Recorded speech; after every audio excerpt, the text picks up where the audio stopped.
Y'all. That's the word I have today. Y'all, today's episode is probably going to be popular. I have one of my favorite artists, people, human beings. I feel like that didn't make sense, but my friend is here, and he is literally the greatest R&B vocalist that we have experienced. And I said what I said. No caps given. Just trust me on it. The incomparable Kenyon Dixon. Ladies and gentlemen, Kenyon. That's an incredible intro. Thank you. Yeah. I practice. We should go on tour. Yeah. And you should say that. Listen, perform.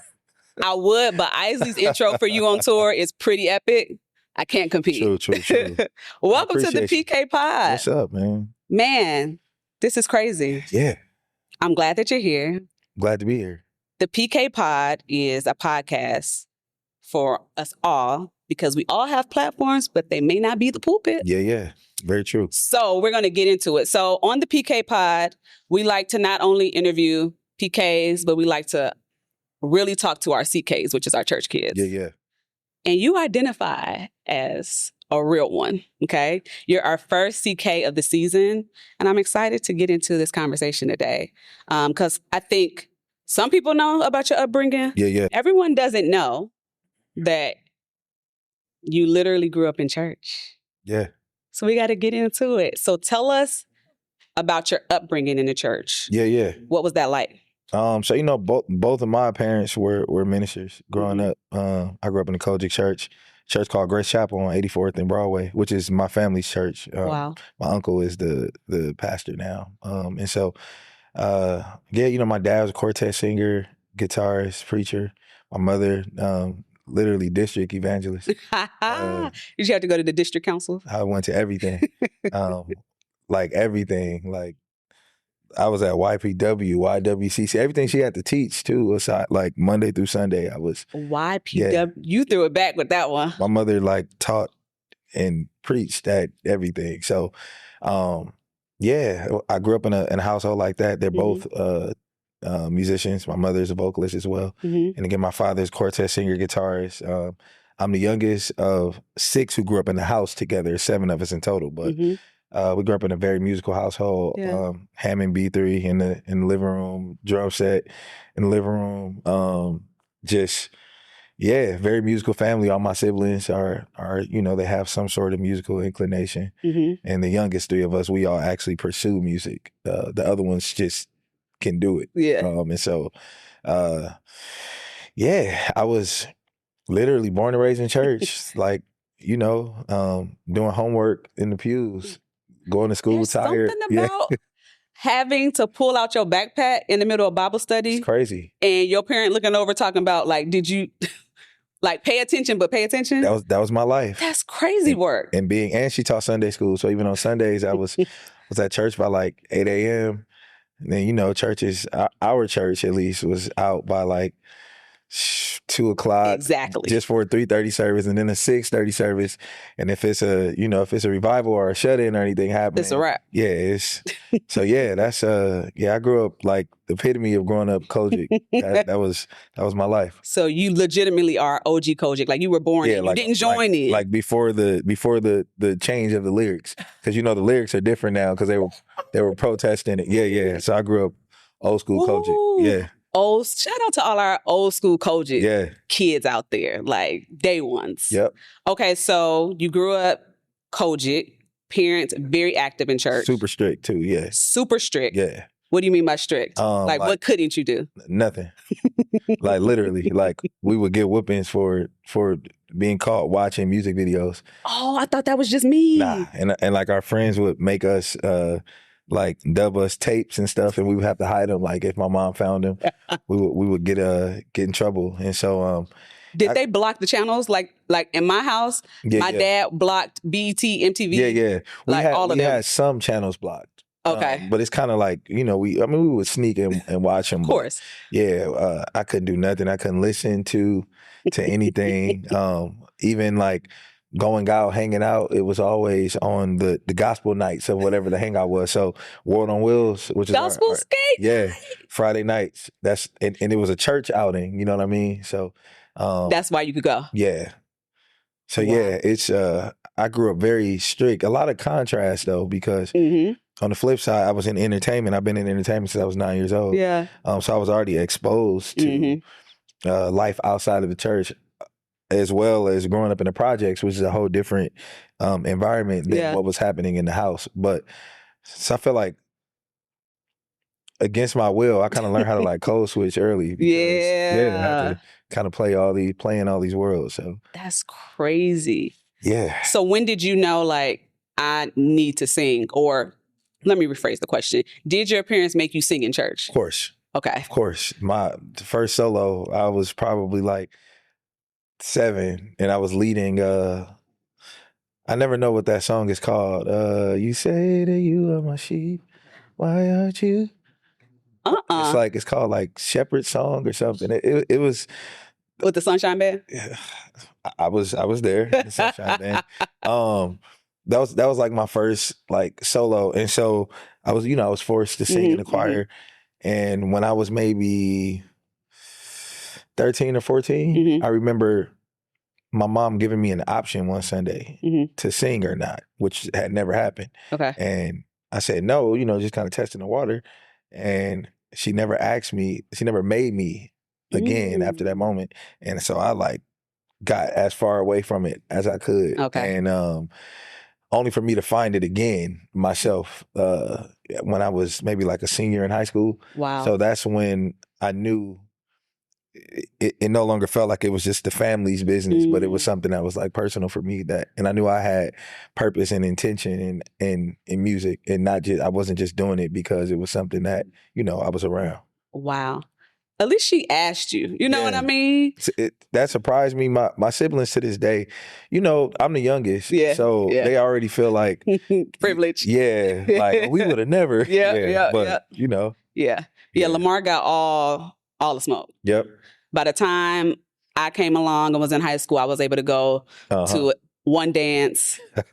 As senior class president, I would curate them, but I couldn't attend all of them. So my mom was like advocating, like she got to go. She got to have a life. Okay. And so he would just be like blown, like, how you get to do this when I had to be at church, my whole life. But I do think that there's something about like parents asking us and giving us an option to do things, and the discovery of us making our way back to it. Yeah. You know what I mean? Because if it's purpose, we're gonna end up always in it regardless of them forcing us to do it. And I think that's a testament, like kudos to your mom for really like knowing, like, let me ask versus forcing, so that you don't be spiteful later on in life or like continue to run away from it. Yeah, and it really it shaped me as an R&B artist, though, because I feel like at that time, because I was prime teenagerhood. Yeah. That's kind of when your voice and your just your whole demeanor is kind of shaped in the church. And so for me to be away from that during that time, I think that's what really allowed me to like hone in on my magic as an artist and my voice, because I always felt like I didn't sound like how I grew up. Of course, I have the influence, but I always felt like, even being an R&B artist, I'm like, I feel like my voice sounds different than everybody else. I'm not the super high singer. I'm not, because church, singing in the choir, everything's inverted. You're like, you going up, whether you want to or not. Yeah. And I'm like, that was never my thing. And so there was an insecurity about that at first, because I felt like, oh man, I can't do what they're doing. Only to realize what I was doing, they can't do.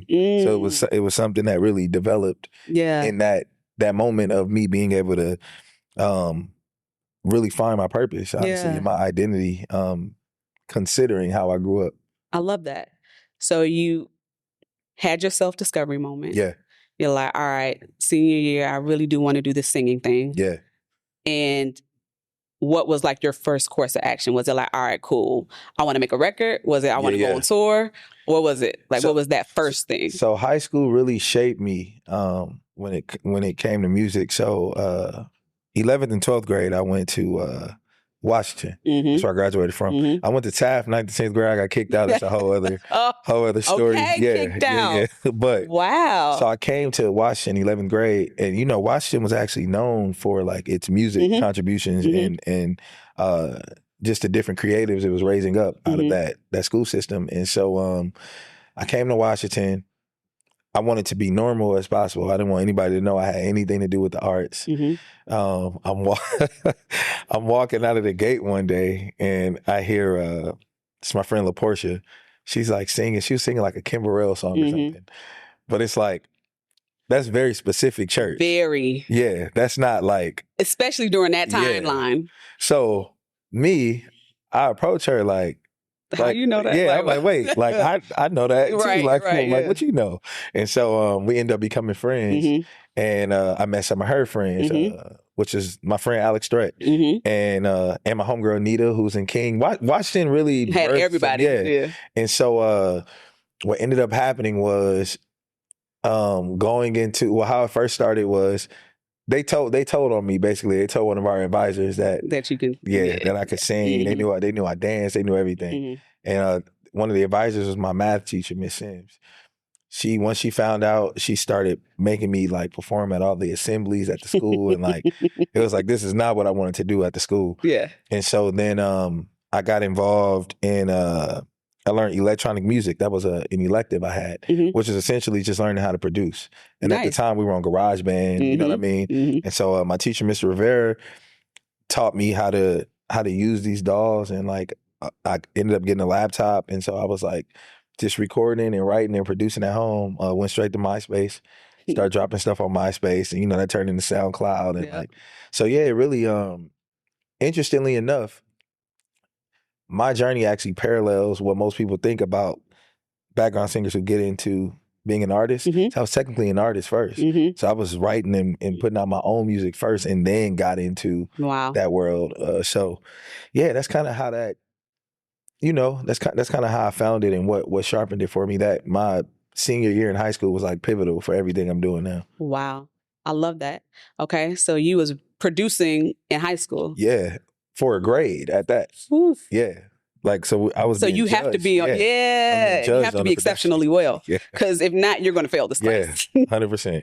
Okay. So now we have this super creative, talented, producing, songwriting, vocal producer, because you've been vocally producing people like Miss Isley Rose. Yeah. Who literally is a beast at freaking 8 years old. She's amazing. Oh my freaking God. Yeah. Like what? Okay, so let me just fast forward to this latest project because we need to talk about it. Yeah, let's talk about it. You just released a record with Terrace Martin. Yep. That is a vibe, it's jazzy, it's soulful, it's R&B. Yeah. It's you. And it's Isley. Yeah. It's legacy. Like, how does it feel? Like, how's this record different than all the other ones? Like, for you personally? Yeah. I think the intentionality behind it is what makes it different. One of the biggest and greatest difference is being able to have my own child a part of it. I've never had her. She's never done any records with anybody. Yeah. And so, that is, I'm most proud of that. And so, just the intentionality behind this record. One, me and Terrace are different worlds. Terrace, big super producer, Kendrick and Rihanna and, SZA. And so, and I come from, on the writing side, pop world, writing for like a lot of pop artists and R&B artists.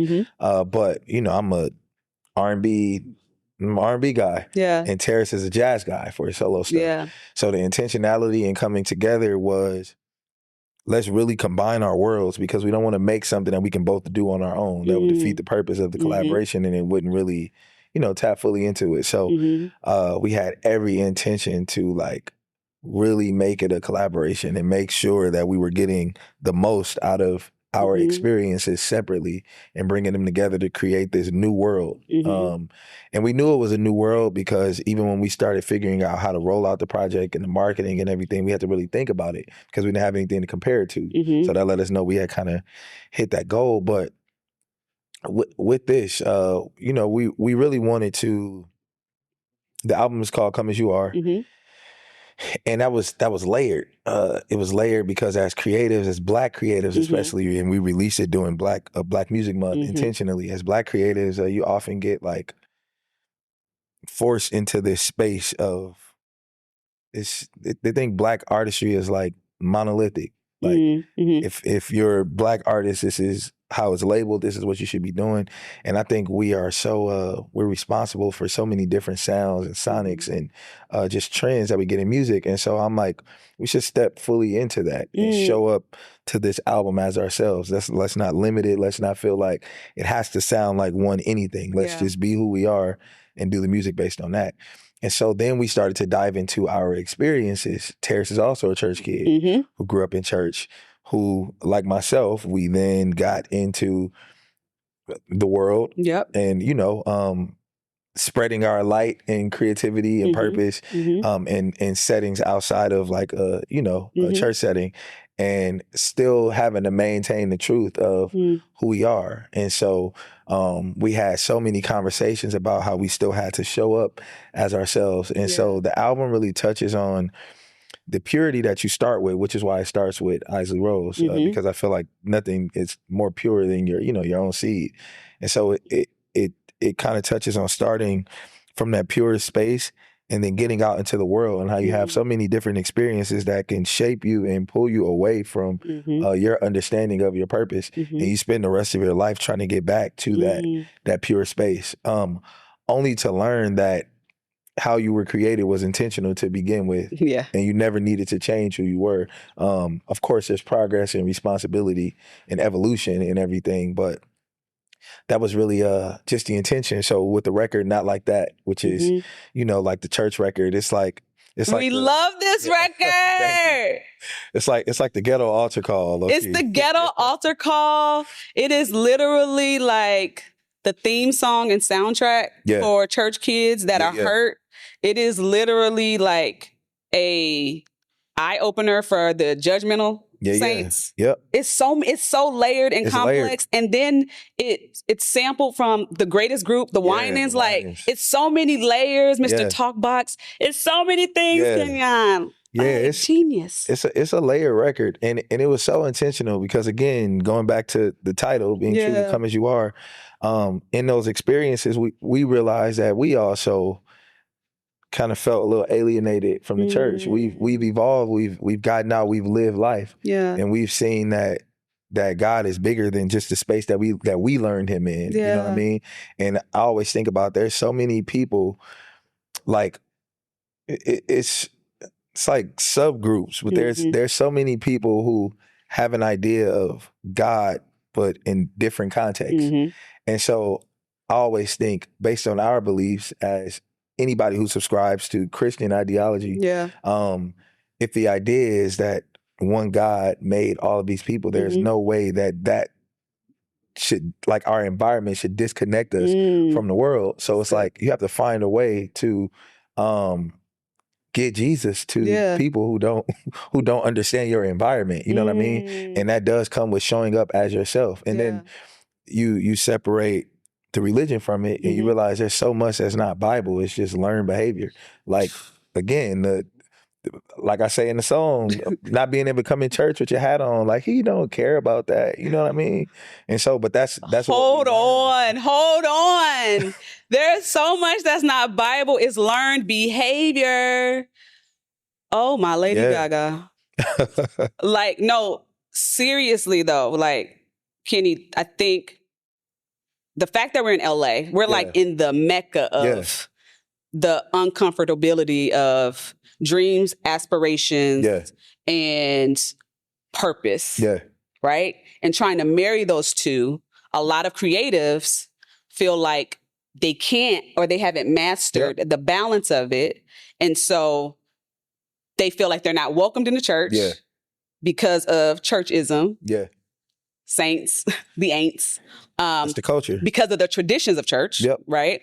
But then also, they would rather pursue their dreams and aspirations and leave the church, but not necessarily they don't know how to turn on their light to shine. Yeah. That's what I'm noticing more. And I think, to your point, like, God is not like man, obviously. But we can do a better job, though, as holding true to the God that's in us, and allowing people to know that there's nothing wrong with being loud about our faith, outside of the four walls of the church. And that doesn't mean that we have to pass out flyers or be like, you come to church with me today? That's not that. It's literally just about your character. How you handle business. Like, are you integral? Like, how do you walk and how do you act when people aren't watching? You know what I mean? And I think those are the things that a lot of creatives lose sight of because they're trying to get to a certain pinnacle in their career, in their literal, like, day to day. They just so on the grind and hustle.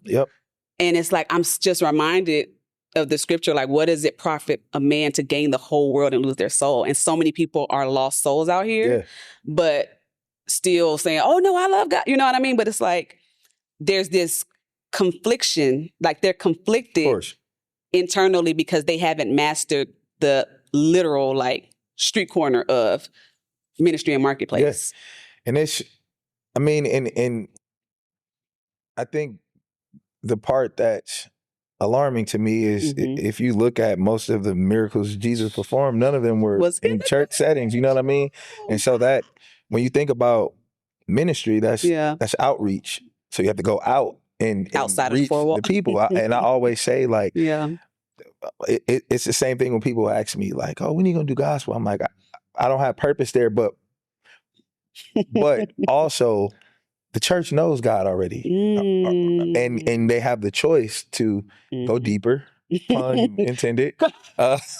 They have the they have the choice to go deeper. So I need to talk to you about what you already know. I think the issue is, like you said, people don't feel welcome, and I think being welcomed into the space is the beginning of change. So I think that is where the issue lies, to where people aren't even making it inside of the church because there's so much happening that makes them feel like this is not even the space that they belong in. And you know, I want to be clear, it's not to straddle the fence or blur the lines and feel like it's not come as you are, stay as you came. That's good. But it's come as you are so that you can create a change. Because you can't have accountability without some sort of relationship. And so I think that's where the church can do better. We want everybody to change, but we don't want to build the relationship to create the space and help foster them. You know what I mean? To foster that.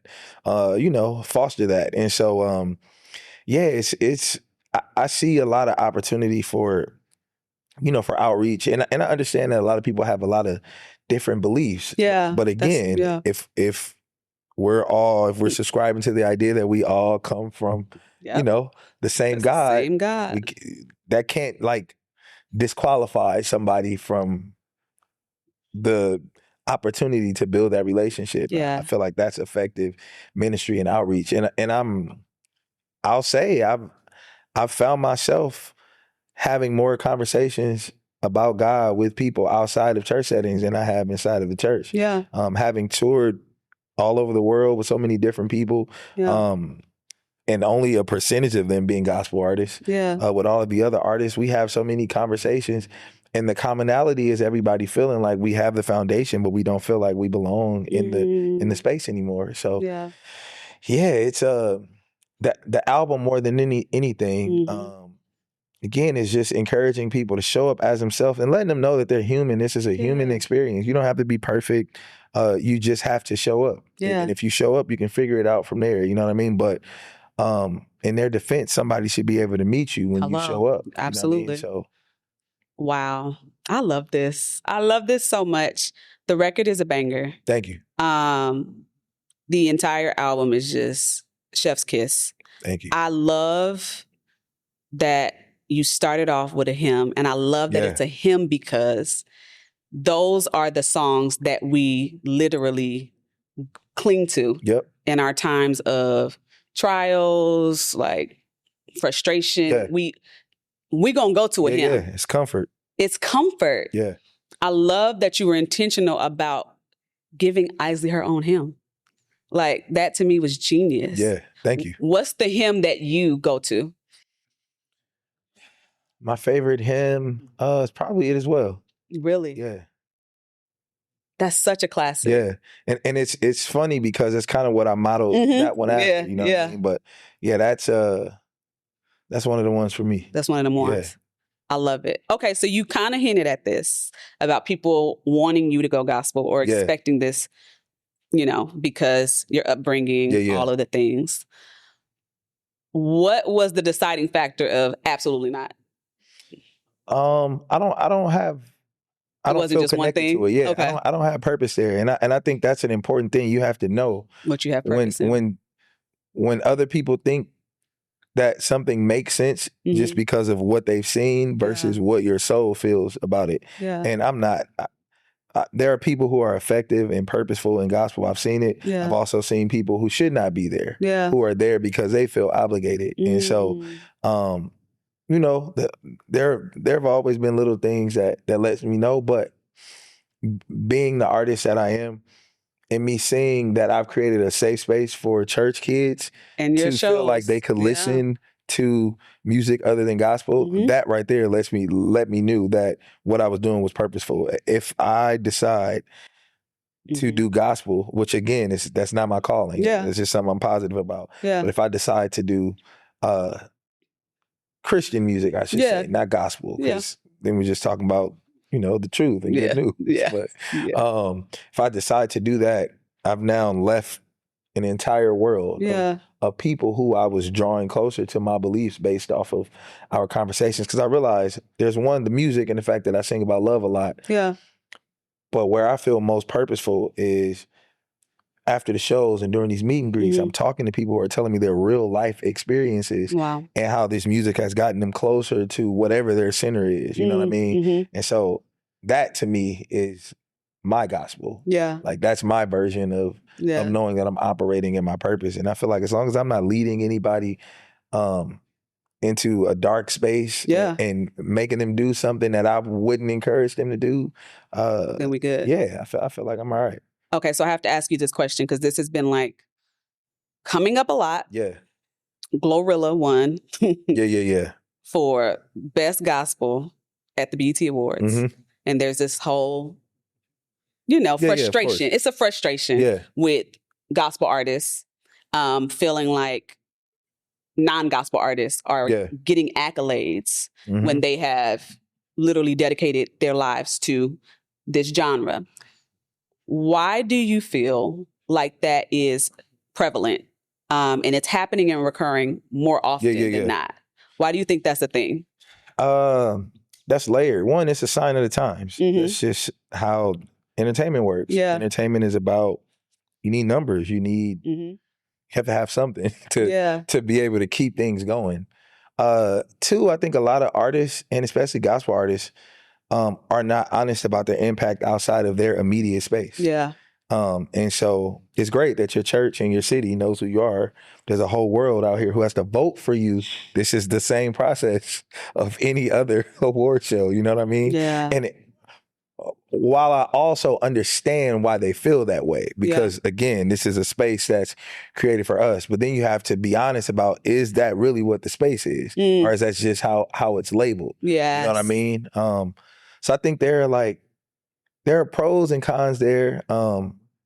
There's a huge difference also between the lack of support in gospel versus secular artists. Yeah. And outside of the church, who's listening? They don't really show up for the artists in other spaces, and they don't realize that's also religious, because part of the reason of Christian culture not showing up is because they feel like the artist only belongs in the church space. So when they go outside of that space, I know it firsthand.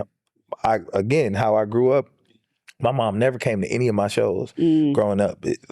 I could probably count on one hand. She's come to more as an adult. You know, we built a different relationship, a different rapport, but it's because she felt that same way. Like if it's not church, I'm not. And you know, that affected me when I was younger. I didn't understand it. When you get older, I'm like, I get it, because that's the system that, you know, that you kind of grade yourself on in your faith. And so I think that plays a huge part in what's happening in that space. There's not really a lot of representation, and it's entertainment at the end of the day. And I feel like, you know, if we want stuff like that in those spaces, we have to take better care of that's Bible. Hello. We got to do the work. Like, my people perish for a lack of knowledge, right? And I feel like a lot of our gospel artists are not educated enough for the spaces of how the voting process works in these different types of award shows. The Stellars voting is not the same as the BET Awards. Which ain't the same as the Grammys. You know, so it's like understanding what all it takes to actually get on the ballot. And then once you're educated, doing your work outside the four walls of the church to be known in other arenas so people can know and vote and support for you, you know, support you. So, Chad, we could talk about gospel and Christian and R&B all day. It's tricky. Because it's very tricky. But I want to talk about you being a dad. Fatherhood, while being fully independent, while juggling life, just in general. You do an exceptional job of this. I know I text you this on Father. I'm like, you literally are one of them ones. Like you are attentive and you're present while still juggling your dreams and aspirations. I feel like there's a gap in the entertainment industry as a whole with fathers and them having all these kids, right? And it's just always something going on. It's always something about something. And I want to ask you, like, why do you think that is? Why do you think that it's that more men aren't present as fathers while juggling their dreams and aspirations? Because it's doable, obviously. It's definitely doable. And it doesn't feel like a task to me. Like she's my constant. So I think it's a matter of how you prioritize. But it's crazy you would say that, because I also was just reading a statistic that was showing how much more active fathers are than what's portrayed. So I think a lot of it has to do with the hustle of how you have to present your art. And I think a lot of people are more active off the platform, you know what I mean? Which is where it is. It's like, it meets for me because, again, she's my constant. So when I'm working on anything, she's already right there. You know what I mean? She's soaking it all in. And so I will say, you know, I'm very careful about what I share. You know, I'm with my daughter every day. But I'm very intentional because I understand the world that creates and the entitlement, and that gets kind of strange. But I will say, in what I've decided to share, I get a lot of friends who I know are great active fathers already, who say that them visually seeing me interact with my daughter makes them want to showcase that, which I thought was interesting. Because I think that's just kind of what we feel. You just take care of your responsibility, and you know what I mean? Like, there's no, you know, we're not really used to like the mention or acknowledgement of it. And so it's interesting to see a lot of my other friends who are fathers in entertainment say that this makes them want to like show off the fact that they are involved fathers.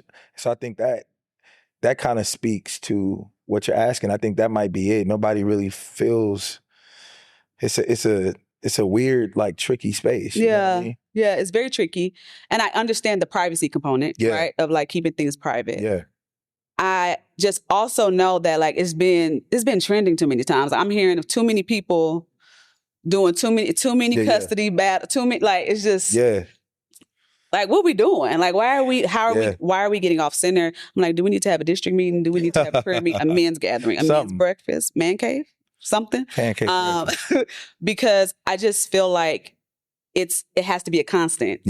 And I want to see more fathers present, you know? Just because the way this generation is going and how crazy it is out here. You know what I mean? Like, that's so imperative. And I just think that you're doing a great job. And I think that should be modeled, and other men should be inspired. So I'm glad to hear that you are inspiring others to want to do that. Yeah, I think I think it should be shown more because I think that shapes the opinions that we have as a society. Like, especially as a black man, you know, there's this idea for some reason that black men are not present, and literally, statistically, we are the most involved. Yeah, and that's something that people don't even know. Wow. And so I think that what you have access to in the media, and because of kind of these toxic headlines and situations that we see pushed, it's easy to present that narrative and nobody challenges it. Yeah. So I think the way to challenge it and to kind of reshape that narrative is you literally have to combat it that way with the action, with showing what this looks like. Yeah. Because I think that's just how humans learn. Whatever they see, that's gospel to them. Yeah. So for sure. Okay, so I can't have you here and not test your musical ability. Okay. Okay. This is the PK Pods versus game. Okay. You're going to tell me who you got in the battle. This is going to get tricky. I'm going to just tell you it's going to get tricky. I see it already. Because I did this on purpose. Okay. I apologize in advance. But I know your ear, and I can't wait to hear your answers. So I'm going to list a whole lot of people. Okay. You just got the first name that you got in the battle is like, don't think, don't ponder. Okay. Okay. So if I say Barney or Pikachu, you better say Barney. Okay. Because I Love You is a worship song, if you really think about it. You know what I mean? It can translate. It can. It really can. Right? Oil on it, yeah. It is a little oily. Yeah. You think about it. Okay, so are you ready? Sure. As ready as you're going to be? Yeah, I'm nervous. All right, let me start off easy. Okay. Whatever that means. Yeah. Brandy or Kiera Sheard? Dang, man, these are my friends. I'm gonna say Brandy, and I know how much Kiera loves Brandy. So she is influenced. She would. You can tell in her music. She would want me to say Brandy. She would want you to say Brandy. But I mean, Brandy's Brandy. Brandy's Brandy. Yeah, like she's the vocal Bible. One of the ones. Yeah. 1 out of 1. Kimberell or Layla Hathaway? Man, my friends again. Most of these are your friends. I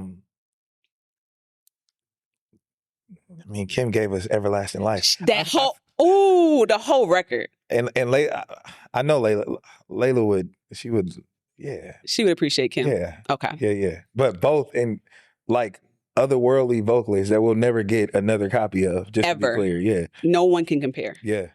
Okay, let's go men. Okay. Chris Brown or Darryl Walls? Dang, man. What is this based on? Singing. Oh, Darryl's one of the coldest vocalists to exist. Good answer. Okay. Mario or Tim Bowman? I'm going Mario. Okay. PJ or Chandler Moore? PJ. I mean, and both my guys. But high school, PJ got me through. Yeah. He got us all through. Yeah. We love PJ. We also got my first artist Grammy nomination was with PJ. Yeah, so you got to stay loyal. Yeah. Shout out to Chandler though. That's my guy too. Okay. Tank or Kalante Gavin? Gotta go Tank for influence. Ooh. Yeah. Kalante's a beast. Yeah. Just to be clear. He's a beast. Yeah. He can really sing anything. Okay, I'm gonna throw it back with this one. Tevin Campbell or Tone? Oh, Tone. Tone is one of the greatest vocalists. That whole Out the Box album is. He has a song called "Standing in the Truth" that got like wiped from the internet. It's one of the greatest vocal performances I've ever heard towards the end of that song. But yeah, Tone he's one of one. Like he's one of them ones. Yeah. We love Tone. We love B Slade too, but Tone. Yeah, you can't. I can't really name too many people who can sing like that. There are none. Casey and JoJo or Dawkins and Dawkins? Dawkins and Dawkins. Yeah. Avery Wilson or Melvin Crispell? Oh, both beasts. Crazy. Both beasts. Incredible. Yes. Oh, that's tough. That was a good one. Who you got? That I might not have an answer here. Oh my God, because it's a draw. Dang.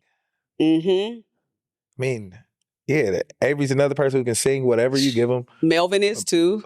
And their range, both of their yes, ranges that's are. what I'm saying. Well, one of my favorite songs right now is actually a song that Melvin is on called "Too Good to Not Believe," Mm-hmm. and I literally listened to that song for him. So it's it's a draw. It's a draw. Yeah, that's a little we'll too give tough you for me. that as a draw. Okay. The Isley Brothers or the Winans? Oh God. I mean, I grew up on the Winans, like in church. You know what I mean? But Isley Brothers also classic. Yeah, One of incomparable, one. staple. There's a lot of. Not a lot of what we have today without, their influence. I could say the same in gospel for the Winans. But, my dad was a quartet singer, so I grew up on the Winans. But yeah. I feel like I would pick them both just in different worlds. Okay. Similarly, Earth, Wind, and Fire versus Commission.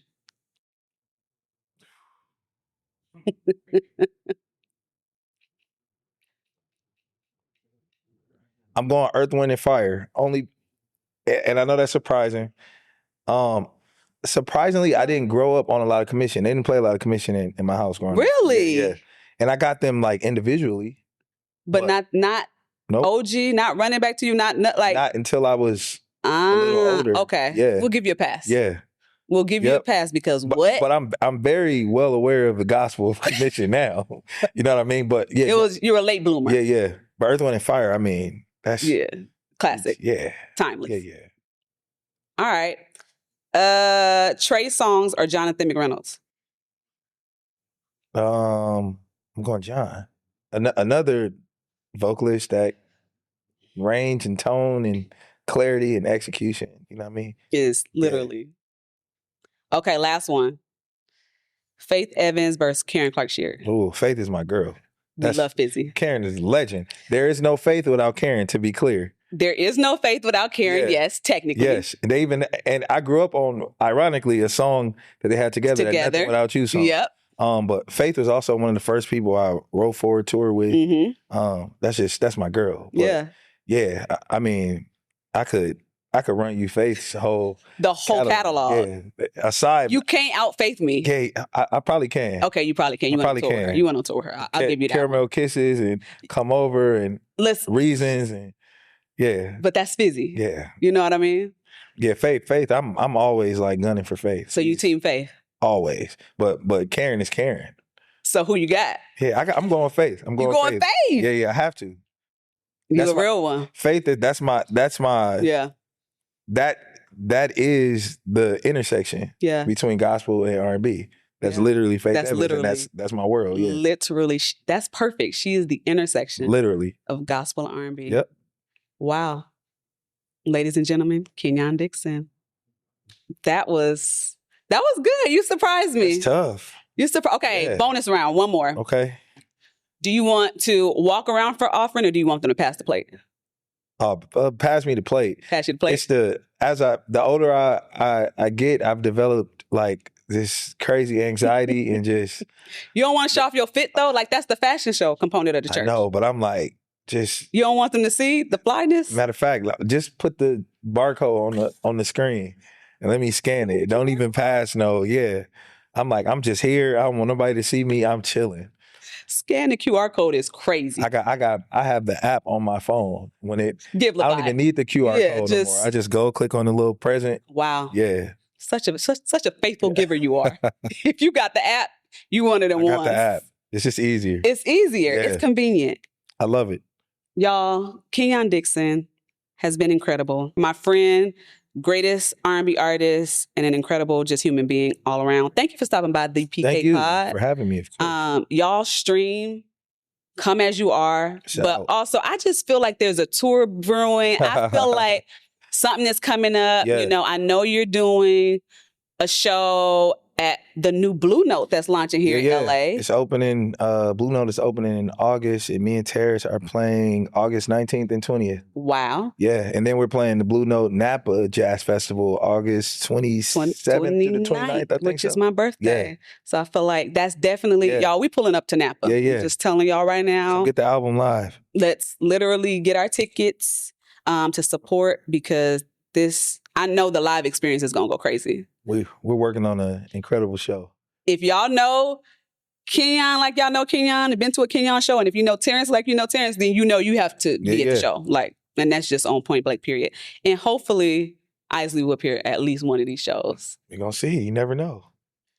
Before we leave, lastly, what advice would you give to a church kid that's a creative, that is navigating being an independent artist, and they're trying to figure out, should they do church music or R&B music?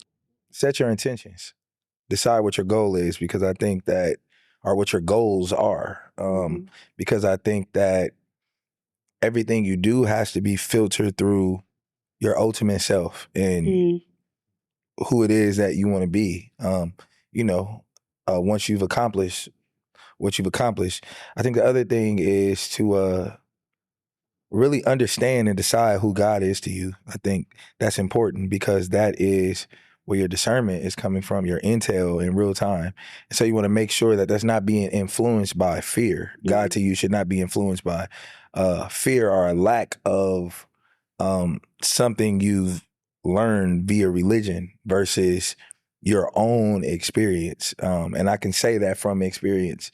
I think what helped me in not doing gospel and being able to be comfortable in a realm outside of that was still being able to acknowledge that I'm still a spiritual being, still connected to God, still tapped in.